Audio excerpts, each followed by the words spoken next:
Cela fait 3 mois maintenant que la Russie a déclenché son opération militaire en Ukraine. Et depuis, la Russie se retrouve face à l'Occident, unie contre elle sur le terrain, sur le champ de bataille, mais aussi sur la scène internationale, accusée de crimes de guerre. Quel bilan faites-vous aujourd'hui de cette opération militaire, de cette guerre? Est-ce un succès ou plutôt un échec? Vous savez, contrairement à nos collègues occidentaux, nous ne courons pas après les effets de manche et nous ne cherchons pas une approbation ou un succès pour les actions que nous entreprenons sur la scène internationale. Nous faisons ce que nous sommes contraints de faire. Nous protégeons les populations, nous protégeons la langue russe qui a été directement discriminée et agressée par les régimes successifs en Ukraine, tant sous Porochenko que sous Zelensky. Nous protégeons l'Ukraine de la nazification qui s'y poursuit depuis de nombreuses années avec la connivence directe de l'Occident. L'Occident ne se souciait pas de ce qui arrivait à la langue russe, à l'éducation russe, aux médias russes, qui étaient interdits par la loi. Pendant des années, nous avons frappé à différentes portes en Europe et aux États-Unis. L'Occident y est resté complètement sourd. Pendant des années, nous avons essayé de persuader l'Occident que l'Ukraine ne devait pas être entraînée dans l'OTAN. L'OTAN s'était déjà rapprochée à 5 reprises de la frontière russe, contrairement à toutes les promesses qui avaient été faites lorsque l'Union soviétique a disparu. L'hypocrisie de l'Occident s'est parfaitement illustrée par les réactions aux décisions prises par les États-Unis et l'OTAN, dans des situations telles que la Yougoslavie en 1999, l'Irak en 2003, la Libye en 2011. Toutes ces aventures militaires ont été lancées par les États-Unis sous prétexte que ces foyers de tension représentaient une menace pour eux. Et cette menace, comme vous le comprenez, était à 10 000 kilomètres des côtes américaines. Et pourtant, tout le monde a suivi Washington pour détruire d'abord la Yougoslavie, puis l'Irak, puis la Libye. Plus d'1 million de civils sont morts dans ces conflits et personne n'a rien dit. Tout le monde a trouvé cela normal parce que le souverain du monde, les États-Unis, commande à tous les autres pays occidentaux. En Europe, à l'exception de la guerre en Irak, où la France et l'Allemagne se sont opposées aux actions injustifiées et totalement inacceptables de Washington, dans tous les autres cas, tous les pays européens ont rapidement convenu que les États-Unis avaient le droit de déclarer une menace pour leur sécurité n'importe où dans le monde et de faire ce qu'ils voulaient. La Russie n'a pas déclaré une menace pour sa sécurité du jour au lendemain. Elle a pendant de nombreuses années exhorté l'Occident à ne pas faire de l'Ukraine un pays anti-russe. En d'autres termes, la menace qui pèse directement sur nos frontières et contre laquelle nous mettons en garde depuis des années a été complètement ignorée. C'est pourquoi notre opération militaire était inévitable. Nous avons essayé d'alerter l'Occident depuis très longtemps. Et le président Macron a également parlé à de nombreuses reprises de la nécessité d'une nouvelle architecture de sécurité européenne. Mais les États-Unis ne le permettent pas et ne permettront pas de faire quoi que ce soit. Les États-Unis ont complètement assujetti l'Europe. Et bien sûr, nous voyons le désir de la France de promouvoir son idée d'autonomie stratégique, de sécurité européenne. Et le président Macron en parle régulièrement. Mais aucun autre pays européen ne semble très enthousiaste. Tous disent, même les Allemands, disent que la sécurité de l'Europe est impossible sans l'OTAN. Parlons maintenant de la guerre dans le Donbass, où les combats s'intensifient. J'ai passé près de 3 mois dans le Donbass, entre Donetsk et Lugansk. Je suis allé à Mariupol plusieurs fois, une ville dévastée où j'ai vu beaucoup de souffrance. Et tous les miliciens, tous les militaires que j'ai rencontrés m'ont dit que cette guerre allait durer et qu'elle serait sanglante. Cette bataille sur le front du Donbass, M. Lavrov, est-elle la dernière? Est-ce que l'opération militaire russe va s'arrêter après? Certes, des gens meurent. Mais si l'opération prend autant de temps, comme nous l'observons maintenant, c'est d'abord parce que l'armée russe a reçu l'ordre d'éviter à tout prix toute attaque, toute frappe contre des infrastructures civiles. Seules les infrastructures, les équipements et les effectifs militaires doivent être ciblés. Nous agissons de manière complètement différente par rapport à l'armée ukrainienne et aux bataillons néo-nazis ukrainiens qui utilisent simplement les civils comme boucliers humains. Si vous avez été sur place, vous avez probablement vu ou entendu comment ces bataillons ukrainiens placent des armes lourdes dans les zones résidentielles, près des écoles, des hôpitaux et près des jardins d'enfants. Vous savez aussi probablement comment ils bombardent régulièrement Donetsk, les zones résidentielles de cette grande ville, comment les civils en souffrent.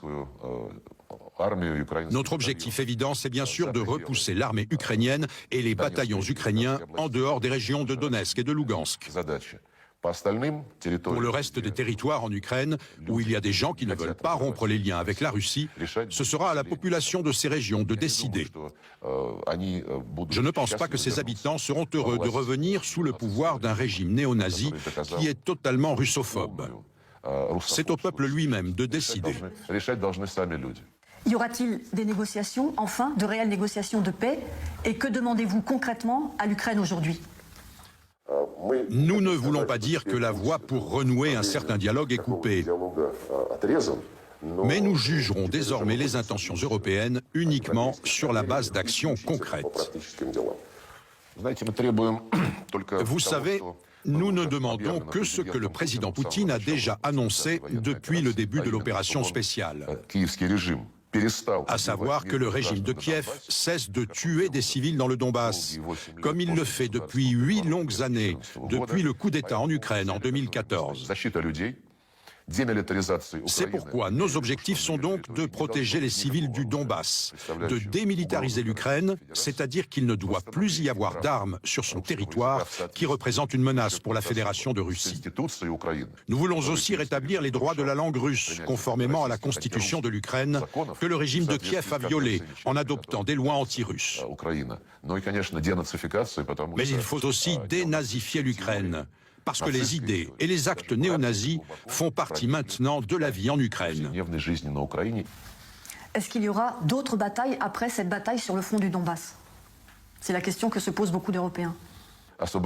Notre priorité absolue, c'est la libération des régions de Donetsk et de Lugansk, qui sont désormais reconnues par la Fédération de Russie comme des États indépendants. Pour être clair, les républiques de Donetsk et de Lugansk vont être annexées par la Russie? Vous savez, il ne s'agit pas d'annexion. Il s'agit d'une opération militaire demandée par les États souverains que sont les républiques populaires de Donetsk et de Lugansk, en vertu de la Charte des Nations Unies, dont l'article 51 prévoit le droit de légitime défense individuelle et collective. Nous défendons les populations et nous les aidons à rétablir leur intégrité territoriale. Évoquons les relations de la Russie et de la France. Entre les sanctions économiques qui se renforcent chaque jour, avec les canons français qui arrivent côté ukrainien, les expulsions de diplomates de part et d'autre, est-ce que la France et la Russie sont encore des partenaires?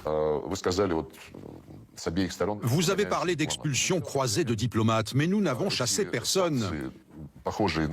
Ces sanctions sont hystériques. Je dirais même qu'elles indiquent une impuissance. La rapidité avec laquelle elles ont été imposées et leur ampleur montrent certainement qu'elles n'ont pas été rédigées du jour au lendemain. Elles ont été préparées il y a longtemps et il est peu probable qu'elles soient levées dans le futur. Les États-Unis ne le disent pas publiquement, mais dans leur contact avec leurs alliés, ils disent que lorsque tout cela sera terminé, les sanctions resteront en vigueur. Donc en fait, l'Ukraine n'est qu'un outil, une pièce de rechange. Il s'agit d'étouffer le développement de la Russie. Car la Russie empêche le développement d'un monde unipolaire que Washington a proclamé avec l'assentiment de l'Europe. Et je ne sais pas ce que l'Europe a à gagner dans cette situation sur le plan géopolitique. Tous les experts politiques le disent. Le principal perdant de cette histoire, c'est l'Europe. Le président Macron, depuis le début, n'a jamais coupé le canal de communication avec le président Poutine. Est-ce que vous souhaitez qu'il continue ainsi? Et pour quoi faire? Знаете, мы никому не навязываем. Vous savez, nous ne nous imposons à Если кто-то хочет с personne. нами общаться, Si quelqu'un veut nous parler, le président Poutine ne refuse jamais la demande d'un homologue qui demande un appel ou une rencontre en face à face. телефонном разговоре или личной встрече, это всем хорошо Tout le monde известно. le sait, Точно moi так et же les autres поступает membres du министр gouvernement russe, nous faisons de член même. российского руководства. Donc qu'attendez-vous précisément de la France et du président Macron pour terminer? Я же сказал, что это не Si le président Macron approche le président Poutine avec une proposition de communication, предложением обобщения, je vous garantis qu'il sera reçu. Nous ne nous imposons à personne. конечно же, поддержано. Мы не навязываемся никому. Nous entendons la Russie être accusée publiquement d'agression par tous les dirigeants de l'Union européenne, sans exception, Обвиняют в dans un langage assez belliqueux. Nous l'entendons. достаточно такую воинственную лексику. Мы это слышим. Поэтому, если за этой лексикой Donc, si derrière ce langage, il y a une volonté d'agir sur les problèmes et sur les causes de la crise actuelle de la sécurité européenne, alors nous serons toujours prêts à discuter. Si le président Macron, qui a une relation de confiance très ancienne avec le président Poutine, propose une discussion, je le réitère, cette proposition sera acceptée.